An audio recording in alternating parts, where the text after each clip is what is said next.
ang mga kwento ng pag-ibig, kwento ng buhay at kwento ng pag-asa dito sa Barangay Love Stories. Love Stories. Makapangyarihan ang salita. Kaya nitong makapagbigay ng inspirasyon sa kapwa o di kaya ay makasira sa kumpiyansa ng isang tao. Kaya nga kung wala tayong mabuting sasabihin ay itikom na lang natin ang bibig natin. Ikaw kabarangay, may kilala ka bang masakit magsalita?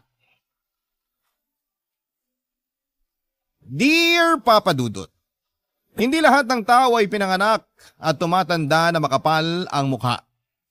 Ang ibig ko pong sabihin, yung ibang mataas ang kumpiyansa sa sarili at malakas ang loob. At merong iilan na kasama na ako doon na mahiyain at kung pwede lang iwasang makipag-usap sa tao para sa ikakapanatag ng loob ay gagawin talaga. Lahat ng klase ng pag-iwas. Sa kaso ko ay nagsimula ang pagiging mahiyain ko noong bata pa lamang ako at mas lumala yon dahil sa pakikitungo at pagkumpronta sa akin ng nanay ko sa ibang tao. Pero bago ko umpisahan, ang kwento ko ay gusto ko munang bumati ng isang maganda at mapagpalang katanghalian sa lahat ng mga kabarangay natin dyan sa Pilipinas. Tawagin niyo na lamang po ako sa pangalang Ronnie, 28 years old at isang OFW dito sa Japan. Kasama ko rito ang Kuya Dindo ko na kalilipad lang ditong January. Masaya ako kasi magkasama na kami. Nauna kasi ako rito ng 5 taon, bale nag-extend na lamang ako ng kontrata dahil nagustuhan ng employer ko ang serbisyo ko. Isa nga pala akong barista at waiter, ganoon din ang trabaho ng kuya ko. Pareho rin kaming avid listener ng Barangay Love Stories and in fact, siyang nag-recommend sa akin ng programa ninyo noong pandemic.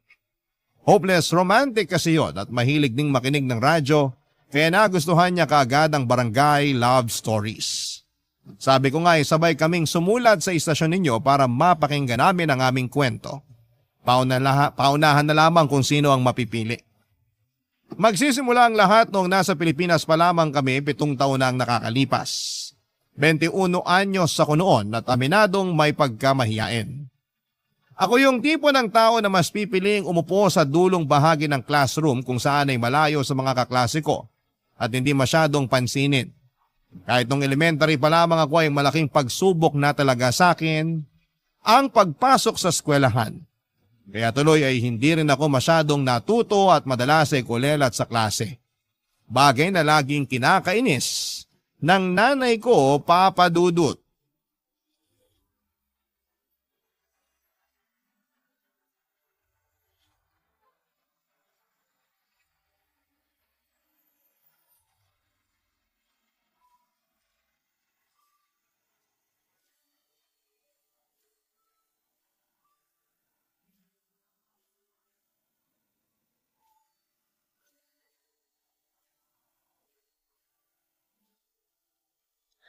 Ay, palakol!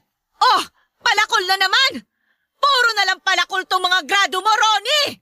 Pasensya na po kayo, Nay. Nung nakaraang grading, humingi ka rin sa akin ng pasensya. Sabi mo, aayusin mo na ang pag-aaral mo. Pero wala namang pinagbago tong mga grado mo, oh! Puro palakol! Ginawa ko naman po yung makakaya ko.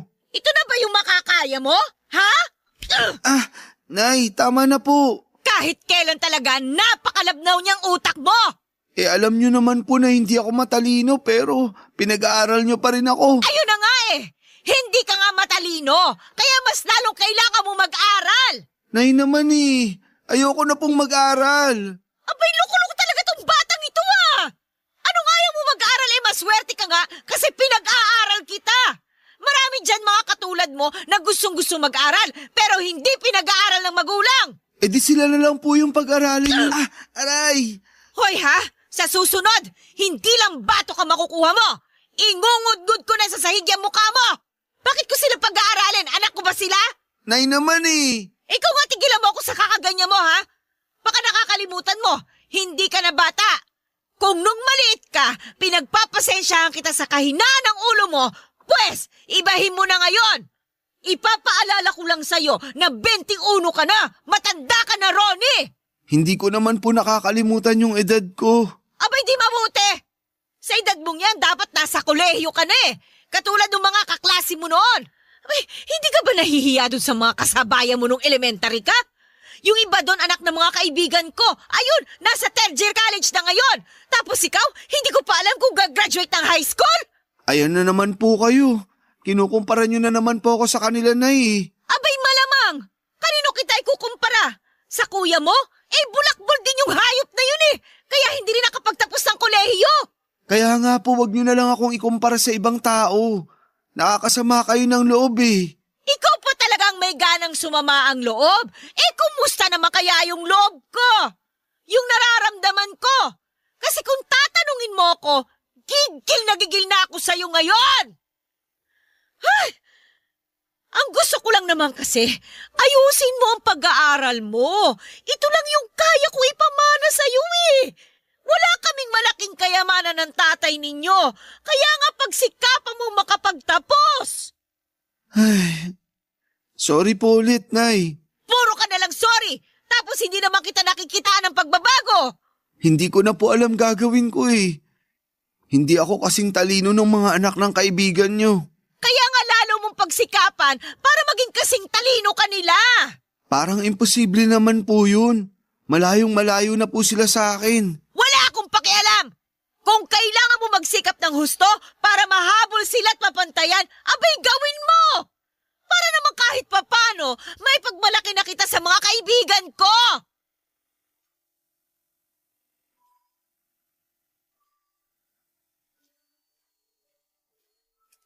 Hindi na bago sa akin na ikumpara ng nanay ko sa anak ng mga kumare at kakilala niya. Akala ko lang din ay masasanay na ako pero hindi pa rin pala. Kahit noong maliit pa ako ay lagi na niyang sinasabi sa akin na kasalanan daw ng pagiging mahiyain ko kaya wala akong masyadong natututuhan sa klase.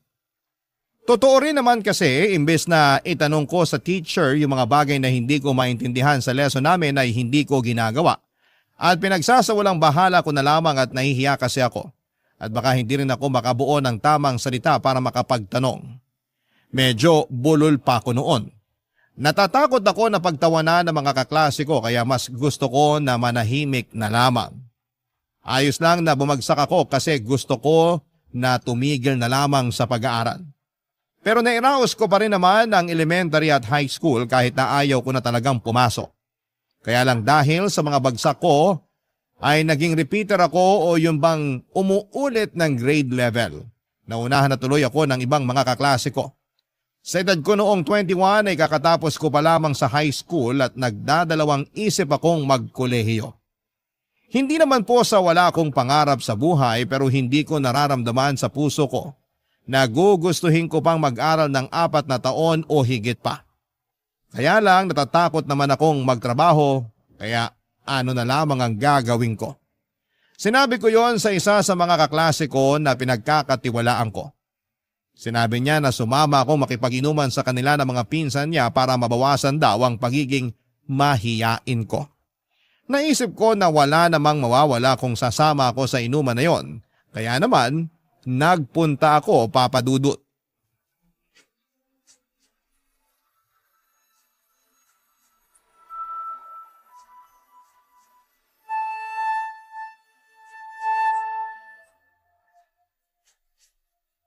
Ay, Santissima! Ano nangyari sa'yo, Ronnie? Bakit ang dami mong pasa sa mukha? Putok pa yung labi mo! Napagtripan lang po, Nay. Napagtripan? Sandali, lasing ka ba? Nakainom lang po. Ay, Ronnie! Nay, bakit po bang ingay nyo? Tumahimik ka nga dyan! Tulungan mo na lang ako rito! Ibangon mo yung kapatid mo at iupo mo sa bangko! Dalian mo! Ano ba kasing ginawa mo sa sarili mong tukmul ka? Oh, ikaw pala, Kuya Dindo. Kadiri! Kailan ka pa natutong uminom? Halika na! Bumangon ka dyan! Aray naman! Parang mababali braso ko sa hila mo eh. Mababali talaga kasi loko-loko ka. Sumandal ka nga, Ronnie! Patingin ako ng mga sugat at pasamo sa mukha! Kumuha ka nga doon ng pamunas at alcohol para sa kapatid mo! Antok na po ako, Nay. Kumuha ka na! Sabi ko nga po, Ano ba kasing ginawa mo sa sarili mo, Ronnie? Kailan ka pa natutong uminom? Kanina lang po. Ganito pala pakiramdam paglasing. Para kang lumulutang sa ulap. Makakakita ka pa ng mga bituin pag dinagdagan ko amats mo sa suntok ko. Akin na! Umayos ka, Ronnie. Gagamutin natin yung mga sugat mo. Daan-daan naman po. Kahit dahan-dahanin ko yan, masakit pa rin yan. Ay, grabe! Ano ba naman itong ginawa mo sa sarili mo? Uminom ka na nga, nagpabugbog ka pa. At hindi ka man lang lumaban, no? Kitang-kita na walang kagalos-galos kamao mo. Ibig sabihin, hinayaan mo lang sila na gawing punching bag yung mukha mo. Kahit kailan duwag ka talaga at lampa. Pwede ba tumigil ka na nga dyan, Dindo? Ano bang gusto mo? Gayahin ng kapatid mo ang pagiging basagulero mo? Basagulero man po ako, at least hindi ako muuwing bugbog sarado. Hirap kasi dyan kay Ronnie, pinalaki niyong babakla-bakla. Wala akong anak na bakla! Hindi kaya ako bakla, kuya. Ah, talaga? Sige nga, patunayan mo. Suntukin mo ako, dali. Ano bang pinagsasasabi mo, Dindo? Chill lang kayo, Nay. Tuturuan ko lang kung paano manuntok tong anak mo. O ano? Tumayo ka na dyan, dali. Suntukin mo na ako. Suntok lang ha. Dapat di ka gaganti, kuya. Oo naman. Sige na, suntok na. Yan dapat sa'yo. Halikan mo sahig. Napaka-uto-uto mo kasi eh. Ayan tuloy, natumba ka na naman sa sahig. Ayos lang naman siya, Nay. Anong ayos lang siya eh, parang hindi na nga gumagalaw tong kapatid mo. Baka nakatulog na sa kalasingan. Hayaan nyo na siya dyan. Dyan sa sahig na babagay yung mga katulad niya nalalampa-lampa. First time ko lang malasing at masasabi kong masarap din pala sa pakiramdam. Kaya lang ay first time ko ring nabugbog dahil masyado raw akong perwisyo pag napasukan na ng alak ang sistema ko. Simula noon ay hindi ko na ulit ginustong uminom ng alak lalo na at hindi pa rin mawala-wala sa isipan ko ang lahat ng mga masasakit na salita na sinabi sa akin ng nanay at ng kuya ko. Tapos masasakit pa rin yung bukol ko sa ulo mula sa dagok ni Kuya Dindo. Kaya naman nagtanim ako ng matinding sama ng loob sa pamilya ko noong nahimasmasan ako. Kasi hindi naman ganon yung ibang mag-anak. Mabait yung nanay nila at magkakasundo sila ng mga kapatid nila. Oo, nag-aaway paminsan-minsan papadudot pero hindi naman ganon kasakit magsalita o namimisikal. Naisip ko tuloy na sana'y hindi na lamang ako pinanganak sa pamilya namin. Kung ganon lang din nila akong tratratuhin. Barangay Love Stories. Barangay Love Stories. Papadudot kung meron man akong kakampi sa pamilya namin, yon ay ang tatay namin. Bale, 3 pala kaming magkakapatid, ako ang bunso at bukod kay Kuya Dindo, ay meron pa akong ate na hindi na namin kasama sa bahay noong mga panahong yon. Namatay ang tatay namin noong nakuryente siya habang may binubutingting na kable sa bahay namin. Doon aksidente niyang nahawakan yung live wire kaya nalapnos ang katawan niya. Naisugod pa siya sa ospital at nabuhay ng 3 araw bago namatay. 15 years old pa lamang ako noon. 20 naman si Ate Charmaine at 21 naman si Kuya Dindo. Lahat kami nag-aaral pa kaya si nanay na lamang ang kumayod para masustentuhan ang pangangailangan namin. Bale meron silang negosyong isdaan ni tatay sa palengke ng Quezon City. Kaya lang ay hindi na nakagraduate si Kuya Dindo sa kolehiyo dahil sa pagbubulakbol. Basagulero din siya at madalas ay masangkot sa kaliwat ka ng mga gulo. Pero nagbago na siya noong isang beses siyang na-detain dahil sa pag-aamok ng lasing. Doon naranasan niyang mabugbog na mga inmates kaya tumino siya paglabas niya. Nagtrabaho na lamang siya pero palipat-lipat naman dahil hindi rin siya nagtatagal. Reklamador din kasi siya at walang tiyaga sa trabaho. Si Ate Charmaine naman ay nabuntis bago ang araw ng graduation niya sa kolehiyo. Kaya labis din ang pagkadismaya ni nanay sa kanya at bagaman nakagraduate naman siya ay nagkaroon pa rin sila ng matinding away dahilan para umalis si ate sa bahay namin at manirahan kasama ang tatay ng pamangkin ko. Buti na lamang at dumadalaw pa rin siya sa bahay kaya nakakapag-usap pa rin kami, Papa Dudut.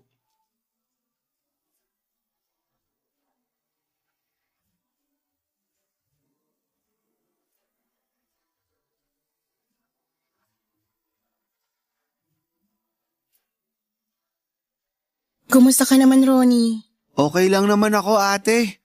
Ikaw, kumusta? Ayos lang din. Balita ko nalasing ka raw at nabugbog ng isang gabi ah. Ano ba kasing nangyari? Hindi ka naman umiinom. Niyaya kasi ako ng dati kong kaklase na uminom. Sabi niya, para mawala raw hiya ako. Kaya ipapakilala niya ako sa mga pinsan niya.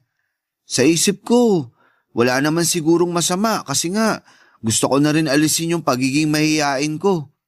Kaso naparami inom ko at medyo naging pasaway ako sa kanila. Kaya siguro napikon yung iba niyang pinsan at nabugbog na ako. Pero mali pa rin yun. Paano na lang kung napuruhan ka tapos nagkaroon ka ng malalang injury, hindi lang natin alam. Naku, idedemanda ko yung dati mong kaklase at mga pinsan niya na yun. Wag na ate, abala lang yan eh. Saka ayos lang ako. Ayos ba yan eh? Itim na itim pa yung bukol mo sa noo. Huwag mo sabihin pati yan kagagawa nila, anak ko naman talaga. Hindi naman nila to kasalanan. Kasalanan to ng pagiging lampa ko. Doon na rin ako sa sahig nakatulog. Kaya galit na galit sa akin si nanay. May bukol pa nga ako sa ulo bukod dito sa noo. Talaga? Hawak nga. Sakit ate. Gosh, ang laki. Ang natatandaan ko kasi, hinamon niya ako na suntukin ko siya. Mali ko lang, pinatulan ko. Kaya ito na pala ako. Siya yung mali. Kasi bakit ka pa niya kailangang hamunin na suntukin siya? Kasi di raw ako gumanti nung binugbog ako. Kaya tinawag niya akong babakla-bakla. Pero gano'n naman talaga si kuya, di ba? Basagulero na mayabang. Oo, pero hindi pa rin tama yung ginawa niya. Imbis na yung mga pasamo na lang sa mukha ang intindihin mo, iisipin mo pa yung mga bukol mo. Kawawa ka naman. Okay lang naman ako. Malayo to sa bituka. Oo nga, pero mas malapit yan sa utak. Ano sinabi ni nanay? Wala, bukod sa pinagalitan ako kinabukasan nung naimasmasan na ako. Ang kapal daw ng mukha ko kasi nakuha ko pang uminom at makipag-away. Ay, naiintindihan ko naman yung galit niya kasi baka nadala na rin siya sa mga pinagagagawa ni kuya nun. Pero nasaktan pa rin ako. Masakit naman talaga magsalita si nanay kahit nung nandito pa ako kung ano-ano rin ang sinabi niya sa akin dahil lang nabuntis ako bago makagraduate. Pati sa anak ko na nasa tiyan ko pa noon may sinabi na rin siya. Akala mo hindi niya apo yung batang pinagsasalitaan niya na masama. Bakit kaya ganun si nanay, no? Hindi siya katulad nung ibang nanay ng mga kakilala ko. Mabait kasi mga nanay nila tapos may naon magsalita. Iba-iba naman ang mga nanay pero sana magbago na nanay natin. Maiba tayo. Ngayong graduate ka na sa high school, anong kurso ang plano mong kunin sa college? Sa totoo lang, ayoko na talaga mag-college, ate. Ha? Bakit? Para kasing hindi ko rin kakayanin. Saka baka mag-aksay lang ng pera si nanay sa pagpapaaral niya sa akin. Tapos isumbat niya lang yun. Kung hindi ka na mag-aaral, ibig sabihin magtatrabaho ka na lang? Yun nga ang problema. Di ko rin alam kung kaya ko magtrabaho kasi nahihiya ako, ate. Nako, kailangan mong alisin yung pagiging mahiyain mo kasi baka maraming oportunidad ang masayang dahil pinalagpas mo lang. Kaya nga. Pero sa ngayon, di ko pa talaga alam anong plano ko. Naguguluhan pa ako. Papadudot mabait si Ate Charmaine, bukod kay tatay, siya na lamang yung kakampi ko sa bahay namin. Kaya nga laking lungkot ko nang umalis siya sa bahay dahil alam ko na ang magiging buhay ko kasama sina kuya at nanay. Pero tinapangan ko pa rin at tinatagan ang kalooban ko dahil pamilya ko pa rin sila. At wala rin naman akong pupuntahan sakaling umalis ako sa bahay namin. Alam ko na hindi na talaga makakatulong sa akin ang pagiging mahiyain ko. Kaya nga ginusto ko rin naman na tuluyan ng alisin sa pagkatao ko ito. At masaya ako dahil nasabi ko lahat ng gumugulo at naglalaro sa isipan ko noong minsang bumisita sa bahay ang ate ko. Sa totoo lang ay hanga ako kay Ate Charmaine dahil nilakasan niya ang kanyang kalooban na magsimula ulit matapos niyang mabuntis. Hindi man niya nagamit yung kursong tinapos niya, kahit paano'y kumikita naman siya ng pera dahil madiskarte siya. At yon ay sa pamamagitan ng pagbebenta ng iba't ibang produktong online gaya ng makeup, dishwashing liquid, damit at gadgets. Tulong na rin daw niya yon sa mister niya na siyang nagtatrabaho para sa pamilya nila. Kapag may sobra sa kinikita niya ay bumibili siya ng mga groceries para naman sa bahay. Kaya siguro unti-unti ay Nakuha rin niya ang loob ni nanay pero kapag nakatalikod naman siya, ay pinagsasalitaan pa rin siya ng masama ng nanay namin. Kung minsan ay chinichismis pa nga siya ni nanay sa mga kapitbahay. Inis nga ako sa ugaling yon ni nanay pero akala ko ay siya lang yung kilala kong chismosa sa bahay namin pero meron pa pala.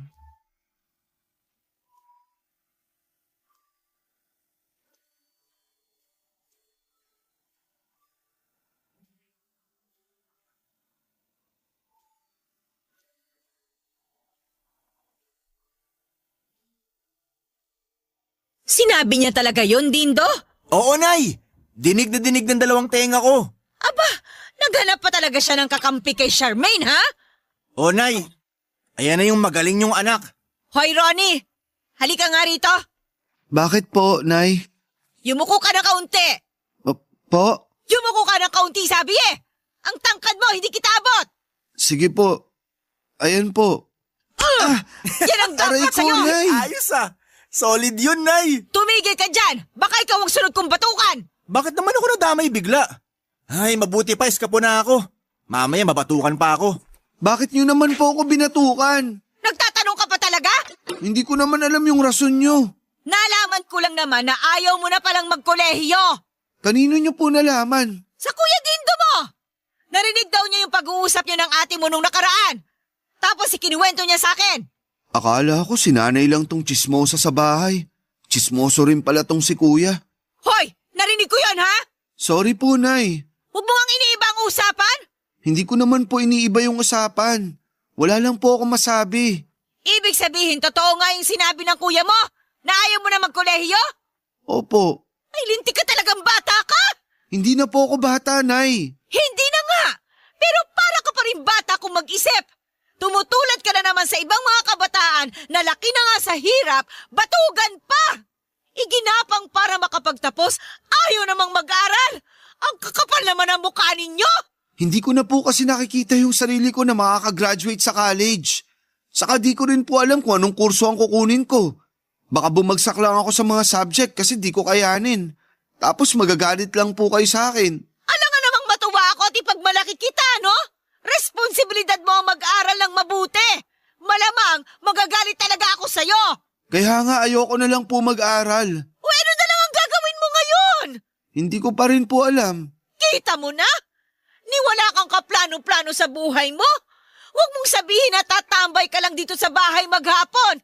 Aba naman, mahiya ka naman sa akin, Ronnie. Ako itong nagpapakahirap magtrabaho dun sa palengke para lang mabuhay kayo, tapos gaganyanin niyo lang ako? Pinag-aaral tapos ayaw mag-aral. Ibang klase rin talagang takbo ng utak mo ano? Susubukan ko pong maghanap na lang ng trabaho, Nay. Abay dapat lang. Kung hindi, makakatikim ka sa akin ng sermon at talak araw-araw kapag nakita kitang nandito lang sa bahay. Pasensya na po talaga kayo. Kung ganito lang akong klaseng anak, hindi ko rin naman po ito ginusto.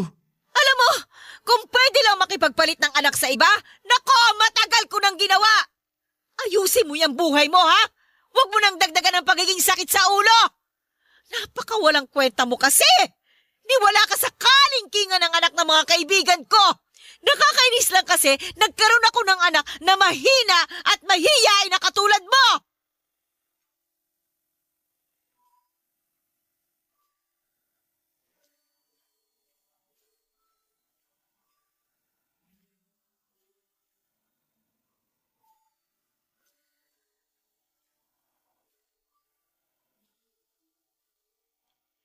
Papadudot dahil sa pangchichismi sa akin ni Kuya Dindo kay nanay ay hindi na ako nagkaroon ng tamang panahon. Naiproseso sa utak ko kung paano ko sasabihin at ipaliwanag sa kanila na ayoko nang magkolehiyo. Hindi naman masama ang intensyon ko dahil alam ko sa sarili ko na baka hindi ko rin kayanin yon. Sapat na yung nakakabasa ako, nakakasulat at nakakapagbilang. Kahit naman paano ay nakakaintindi ako sa basic English, kaya hindi ko na kailangang magpakadalubhasa sa ibang propesyon. Sa totoo lang ay hindi pa ako sigurado sa plano kong gawin sakaling hindi na ako pumasok sa eskwelahan sa darating na pasukan. Bala kong saka na lang yung isipin kapag nasabi ko na kay nanay ang plano kong paghinto sa pag-aaral. Pero dahil sa pagiging bida-bida ni kuya ay nagkagulo na naman sa bahay namin at minasama na naman ng nanay ko ang naiisip ko.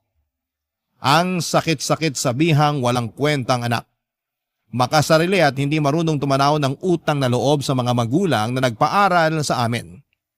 Lahat ng mga masasakit na salitang yon ay naipon sa dibdib ko at pakiramdam ko ay gusto ko nang sumabog at gusto ko nang magwala ng mga panahong yon sa sobrang sama ng loob at sa sobrang sakit ng pinagdaraanan ko. Barangay Love Stories. Barangay Love Stories. Papadudot pinanindigan ko ang desisyon kong wag nang mag-aral. Doon ko na rin sinimulang maghanap ng pwedeng mapasukang trabaho para kahit paano ay kumita ako ng pera. Walang tigil na rin kasi ang pagpaparinig sa akin ni nanay na kung hindi ako mag-aaral ay maghanap buhay na lamang daw ako para naman may silbi ako. Pero natagalan pa rin akong makahanap ng trabaho dahil sa pagiging mahiyain ko. Sa awa naman ng Diyos ay nakapasok ako bilang tagaluto ng burger sa isang 24/7 burger shop sa lugar namin. Challenge talaga sa akin ang kumausap ng customer pero nahasa naman noon ang kakayahan ko at nawala ang pagiging mahiyain ko. Nagkaroon ako ng kumpiyansa sa sarili ko at kaunting tapang sa dibdib. Mula nung maramdaman ko yon sa kaloob-looban ko ay nagkaroon ako ng katiting na pag-asa na baka pwede akong mangarap at sumubok ng mas malaking bagay para sa sarili ko. Mahal ko naman ang ginagawa ko ng mga panahon na yon pero ayokong magluto at magbenta ng hamburger hanggang tumanda ako. Bukod doon, ang baba ng sweldo dahilan para lagi pa rin magreklamo at magbunganga sa akin ang nanay namin, Papa Dudut.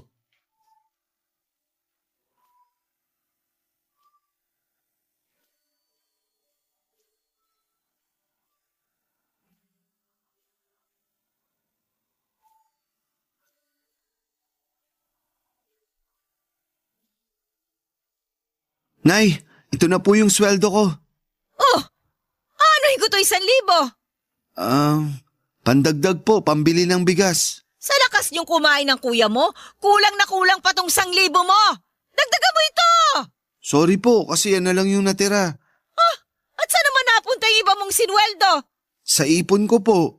Aba, talagang nakuha mo pang mag-ipon? Kakarampot na nga lang ang kinikita mo? Dapat binibigay mo sa akin lahat para naman mapakinabangan. Kita ko naman po yun. Saka nagbigay naman po ko. Oo nga, ang kaso hindi ka nakakaintindi eh. Kulang nga itong 1,000. Kung bakit kasi hanggang ngayon, nagtsatsaga ka pa dun sa trabahong yun, napakababa ng sweldo.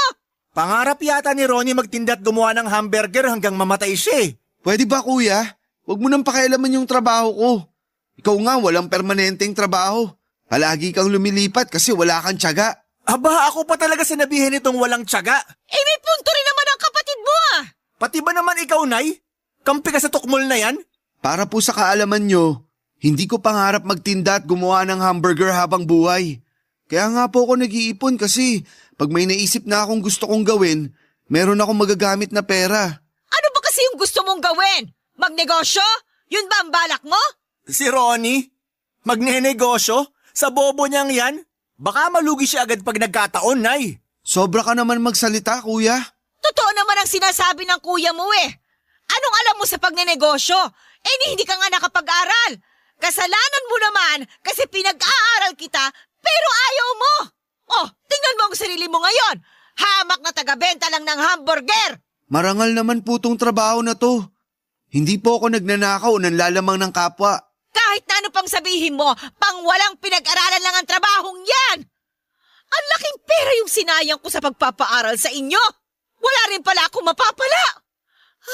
Itong kuya mo, laging nawawala ng trabaho. Ultimo pang yosi, sa akin hinihingi. Yung ate mo naman, nakagraduate nga, pero nagkaanak at nag-asawa naman agad.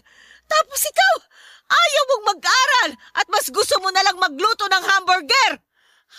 Diyos me! Wala ba talaga kayong pangarap sa buhay? Wala na bang pwedeng itaas yung mga pangarap nyo? Katulad ng iba nyong kaedad dito sa barangay natin? Meron naman po, Nay. Kaya lang hindi po kami katulad ng ibang kaedaran namin. Kung sila, alam nila agad ang gusto nila sa buhay, kami hindi po ganun. Medyo nahihirapan po kaming alamin yung gusto namin. Tapos, imbis na tulungan nyo kami, unawain at gabayan, kayo pa yung nangunguna sa pagpuna sa amin. Opo, wala pa kaming may pagmamalaki sa inyo sa ngayon. Pero meron naman kaming pangarap at gusto sa buhay. Di ba, kuya? Ha? Oo, meron naman talaga. Alam ko na gustong gusto mong makabili ng motor na may sidecar para ikaw na maghahatid sundo kay nanay sa palengke. Pero dahil nga papalit-palit ka ng trabaho, wala kang ipon. Sakit mo naman magsalita. Totoo naman eh. Oo na. Totoo ba yon? Ha? Dindo? Opo, Nay. Kaya sana, wag nyo na po kaming ikumpara sa iba, Nay. Kahit po yung wag nyo na lang kami pagsalitaan ng masama at hindi maganda. Ayos na kung hindi nyo rin naman po kami kayang suportahan. Masakit po kasi sa amin yun. Lalo na sa inyo pa mismo nang galing. Papa Dudut, ayoko naman sanang pagsalitaan ng ganon si nanay pero sobrang bigat na kasi ng kalooban ko. Para kung bomba na sasabog na lamang anumang sandali. Pero sa totoo lang ay gulat na gulat ako sa sarili ko dahil nagawa kong masabi ang nilalaman ng isipan ko at manindigan sa bagay na gusto ko at pati si Kuya Dindo ay napasang-ayon sa akin. Pero hindi ako proud na nasagot ko si nanay at napagsalitaan siya ng hindi maganda. Kaya nga ginawa ko pa rin ang makakaya ko para ipaunawa sa kanya ang gusto kong sabihin. Dahil ang huling bagay na gusto kong mangyari sa akin ay maging katulad niya. Yung bang madaling madaig ng emosyon kaya hindi napag-iisipan ng mabuti ang sasabihin at kadalasan ay nakapagsasalita ng masakit. Mahiyain lamang ako at walang tiwala sa sarili pero hindi ako bastos na anak. Kaya nga nagsorry pa rin ako kay nanay noong sumunod na araw. Pero tinalakan niya lamang ako at hindi man lang humingi ng patawad sa mga sinabi niya. Naisip ko na ayaw niya lang talagang ibaba ang pride niya.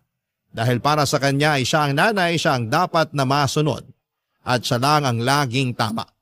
At bilang tipo ng tao na hindi mahilig makipagtalo o makipagpataasan ng ihi, hindi na lamang ako sumagot.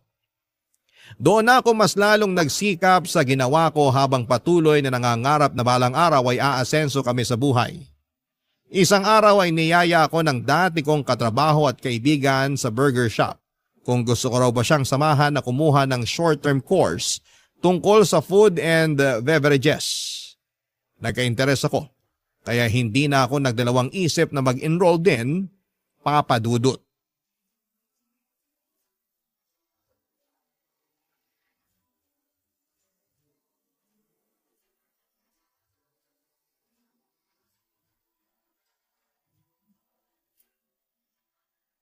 Nako, malapit ka nang gumraduate sa kinuha mong short-term course. Sobrang proud ako sa'yo, Ronnie. Oo nga, ate. Excited na ako. Salamat kasi lagi mo akong sinusuportahan. Nung una kasi, aminado ako na paulit-ulit kong tinatanong ang sarili ko kung kaya ko ba talagang pangatawanan yung pag-e-enroll ko. Pero dahil nga sinuportahan mo ako, tinuloy-tuloy ko na rin. Siyempre maganda tong kurso mo eh. Maraming oportunidad ang pwedeng magbukas. Nakakatuwa kasi nakita ko rin na gustong-gusto mo yung ginagawa mo kaya sinusuportahan na kita. Masaya ako na meron kang isang bagay na pinipursue. Ako rin, ate. Iba pala sa pakiramdam kapag masaya ka at gusto mo yung ginagawa mo. Yun bang lagi kang excited na gawin yun? Masaya naman ako sa pagtitinda at paggawa ng hamburger pero mas masaya ako sa pinag-aaralan ko ngayon. Alam ko naman yun, kaya nga natutuwa ako sa'yo kasi sa wakas, nahanap mo na yung isang bagay na gustong-gusto mong gawin. Sinong mag-aakala na huling beses tayong nag-usap eh, wala ka pang kaplano-plano sa buhay. Pero ngayon, tingnan mo naman, marami ka nang na-overcome. Mahihain pa rin ako pero masasabi kong kumakapal-kapal na yung mukha ko ng kaunti. Ituloy mo lang yan. Napapractice naman yan eh. Galing mo nga kasi sa loob lang ng maiksing panahon, malaki agad improvement mo. Di na ikaw yung dating Ronnie na takot ko mausap ng tao. Salamat uli, ate, sa paniniwala at pagtitiwala sa akin. Walang anuman. Basta tandaan mo, gawin mo lahat ng makakaya mo para mapaunlad mo yung sarili mo. Sa kahit na anong bagay pa yan, basta hindi masama o iligal, asahan mo yung suporta ko. Pero, kumusta naman sa bahay? Si nanay? Okay lang naman sila. Si nanay, ganun pa rin. May pagkataklesa at maingay pa rin. Pero nabawasan na kahit paano yung pagiging mapanumbat at pagkukumpara niya sa atin sa iba. Lalo na nung nasabi ko yung sama ng loob ko sa kanya. Nabalitaan ko nga yun kay kuya. Kahit kailan talaga, napaka-chismoso ni kuya. Hayaan mo na. Galing mo nga eh. Tsaka sabi niya, napabilib daw siya sa'yo dahil nasabi mo yun kay nanay. Tapos bigla raw siyang na-inspire. Naks, inspirational na pala ako? Oo naman. Hindi mo lang alam pero malaki na pala natutulong mo sa isang tao para mabago yung pananaw niya sa buhay at lalong magsikap na tuparin yung mga pangarap nila. Ganon din kasi yung ginawa mo sa akin eh. Na-inspire mo ako na sumubok pa ng isang bagay. Kung ganun, itutuloy mo na talaga pag-enroll mo sa baking class? Oo. Suportado rin naman ako ng mister ko. Tsaka para magamit ko rin yung kursong natapos ko. Good luck sa'yo, ate. Naniniwala ako sa kakayahan mo kasi magaling ka. Naniniwala rin ako sa kakayahan mo, Ronnie. Kaya sana huwag kang susuko ah. Huwag kang hihinto sa pangangarap. Oo, hindi. At kahit na saan man ako dalhin ng pangarap ko, lagi kong tatandaan mga sinabi mo. O siya, magmerienda muna tayo sa kusina bago tayo magkaiyakan dito. Gumawa ako ng yema cake. Pagdala ka na rin sa bahay. Paborito ni nanay yung yema cake mo. Lagi niyang binibida sa mga kapitbahay. Talaga? Mukhang nagbago na nga si nanay ah. Maganda-ganda na yung sinasabi eh. Oo nga no, sana magtuloy-tuloy na. Mismo! Papadudot makapangyarihan ang mga salita at pwede itong makasugat ng damdamin lalo na kung hindi maganda ang ating sasabihin. At malaki rin ang epekto nito sa mga kabataan na nagsisimula pa lamang sa buhay. Kaya nga importante na sa bahay pa lang dapat itanim na ng mga magulang ang mga mabubuting salita sa isipan ng mga anak nila upang hindi sila lumaking mahina ang loob at walang kumpiyansa sa sarili. Yun kasi ang natutuhan ng ating sender mula sa karanasan niya na ibinahagi sa ating programa. Sa kasalukuyan ay masaya kami papadudot na nakakatulong na kami sa nanay namin kahit na hindi kami katulad ng ibang anak na mga kakilala niya. Ay proud na sa amin si nanay dahil unti-unti na naming natutupad lahat ng mga pangarap namin. Nagkapatawaran na rin pala kami ni nanay bago ako umalis noon sa Pilipinas. Ayoko na kasing magbaon ng sama ng loob. Gusto ko na lang ng peace of mind. Masaya naman ako dahil nakikita ko nagbago na nga itong si nanay. Mabuti na lang talaga at nilakasan ko ang loob ko na magsalita noon upang malaman din niya ang nilalaman ng puso ko. Wala naman akong masamang intensyon dahil mahal ko ang nanay ko. Pangarap kong mabigyan siya ng maginhawang buhay na alam kong deserve niya. Matapos ang mga sakripisyo niya para sa aming magkakapatid noong maaga kaming iwan ni tatay.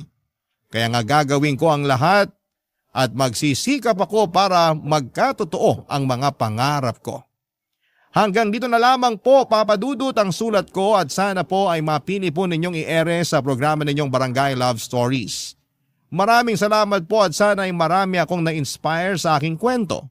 God bless po sa inyong istasyon and more power. Ang inyong forever kapuso at kabarangay, Ronnie. Barangay Love Stories. Barangay Love Stories. Anong say mo sa Barangay Love Stories na ito? Pagkwentuhan natin sa comment section yan. Nagustuhan ng iyong napakinggan? Ituloy yan via live stream sa www.gmanetwork.com/radio. Barangay LS In Mega Manila, 97.1. Forever.